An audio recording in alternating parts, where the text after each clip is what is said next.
And I guess if you're a content owner, and you've touched on some of these things already, but perhaps provide a little bit more detail. What does Ryff enable, and how different is that from the status quo? So status quo today is that there is no way to monetize catalog. It's not possible.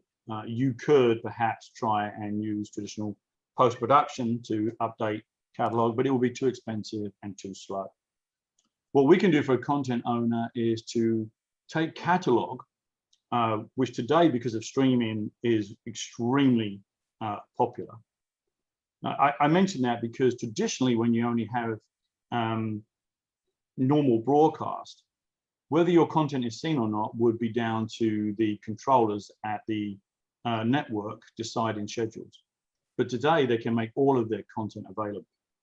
So catalog is important in a new way, in a way that it wasn't previously because of streaming. Well, now what we can do is we can take that catalog, and where it makes sense and where it is narratively supportive, allow you a new way to monetize by putting brands into that content that continue to tell the story with integrity, but create an opportunity for brands to get exposure. So you can make money. You can get additional revenues. The other thing that you can do is, if you're a content owner, is comfortably make a new production without having the brand on set or having to necessarily secure the deal with the brand in advance. So I have been told many, many times, perhaps as many times as 100, that someone with a TV show which is just starting to take off will get called by the brand or by their agents and asked, my brand really, really wants to be in your show. Can you do it? And they would say, no, I'm sorry. Production is now finished. There's no way to do that, even when they would very much like to have taken their money. Today with us, that's no longer an issue. And in fact, our first major project on a Selena Gomez film called This Is a Year with General Mills was just that. The film was finished. General Mills wanted Cinnamon Crunch Toast to be in the film. And because of our platform, we were able to deliver that for them.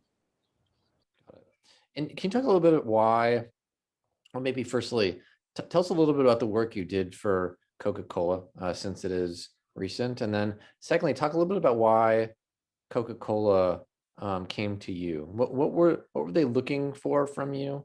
And why did they ultimately choose to work with you on this campaign? Yeah, thank you, Stu. First of all, I want to make a call out for Universal McCann and for the two executives there, Rob and Jessica, whose idea we were to take to Coca-Cola. They wanted to try and find a way that they could use content from the past to tell new stories today.